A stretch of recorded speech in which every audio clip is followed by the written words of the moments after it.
بسم اللہ الرحمن الرحیم۔ سامعین مکرم، آج ہم جس موضوع پر بات کر رہے ہیں، آج کا ہمارا عنوان ہے، آج کا ہمارا ایک بہت بڑا اہم موضوع ہے، وہ یہ ہے کہ رجب المرجب میں، یعنی یہ رجب کا ماہ چل رہا ہے 24 رجب سے لے کر اگر کوئی بندہ 27 رجب تک یہ وظیفہ پڑھ لیتا ہے اور پھر رب سے دعا مانگتا ہے، تو جو بھی رب سے دعا مانگے گا وہ رب دعا قبول کرے گا۔ وہ میرا اللہ دعا رد ہی نہیں کرتا۔ کیوں؟ اس کی وجہ یہ ہے کہ یہ وہ ماہ ہے عظمت والا، وہ شان والا۔ آگے 27 رجب المرجب کی رات آ رہی ہے کہ اس رات میں امام الانبیاء، اشرف الانبیاء، تاجدار مدینہ صلی اللہ تعالی علیہ وسلم نے معراج کیا تھا اور بے حجاب رب سے ملاقات ہوئی تھی کہ اللہ کے نبی مسجد حرام سے لے کر مسجد اقصی تک سیر کی تھی، اور پھر اللہ کے نبی آقا کریم علیہ الصلاۃ والسلام کی ذات میرے پیارے مصطفیٰ علیہ الصلاۃ والسلام نے سدرۃ المنتہا تک معراج کیا تھا، اور پھر مکانے سے لا مکانہ تک، یعنی اللہ رب العزت سے بے حجاب ہم کلام ہوئے، اور اللہ رب العزت نے اپنے محبوب کو یہ شان عطا کی ہے، یہ مقام عطا کیا ہے۔ یہ رات کے تھوڑے سے حصے میں، تھوڑے سے وقت میں، یہی رات تھی رجب المرجب کی، جب آقا کریم علیہ الصلاۃ والسلام معراج پر گئے، تو اللہ رب العزت نے اس معراج کا جو تحفہ تھا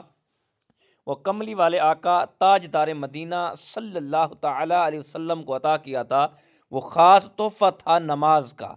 جو میرے آقا کریم علیہ الصلاۃ والسلام نماز کا ایک تحفہ لے کر آئے ہیں۔ لیکن اگر کملی والے آقا کریم علیہ الصلاۃ والسلام کی ذات پر کوئی بندہ 100 بار درود پاک پڑھ لیتا ہے، اور 100 بار درود پاک پڑھنے کے بعد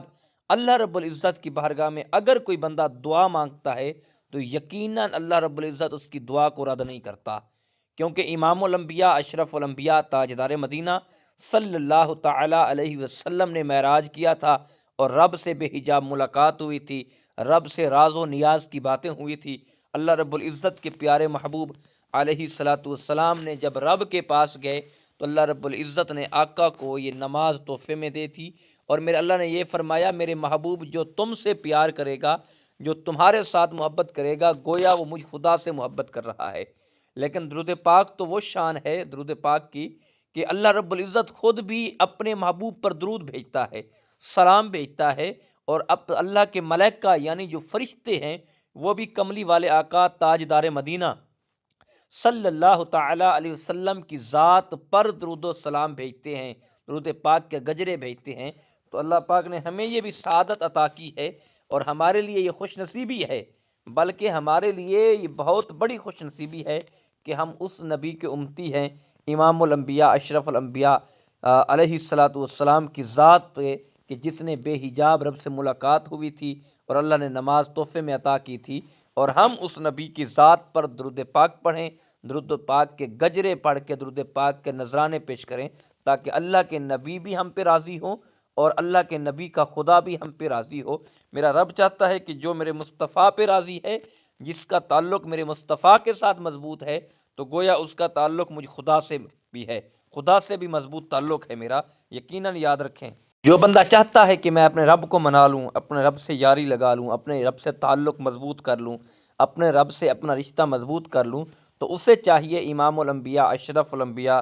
تاجدار مدینہ صلی اللہ تعالی علیہ وسلم کے ساتھ اپنا رشتہ مضبوط کرے، آقا کی ذات پر درود پاک پڑھے، اور درود پاک کے نذرانے بھیج کر پھر اللہ رب العزت کی ذات کے ساتھ مخاطب ہو کہ اے میرے رب، میں نے تیرے محبوب کی ذات پر یہ درود پاک پڑھا ہے، مولا اس درود پاک کا صدقہ میری فلاں مشکل آسان کر دے، فلاں پریشانی دور کر دے۔ تو یقیناً ہمارا ایمان ہے، ہمارا یقین ہے کہ اللہ رب العزت ہماری دعا قبول کرے گا، ہماری دعا رد نہیں کرتا، کیونکہ یہ اللہ نے پیارے محبوب کو یہ شان عطا کی ہے، پیارے نبی کو یہ مقام عطا کیا ہے۔ تو ہمیں چاہیے آقا کی ذات پر درود پاک پڑھنا چاہیے، اور آقا سے محبت کرنی چاہیے، آقا سے پیار کرنی چاہیے۔ اللہ پاک ہم سب کا ناصر ہو، حامی و ناصر ہو۔ اللہ ہم سب کی خیر فرمائے، اللہ ہم سب کو خوشیاں نصیب فرمائے۔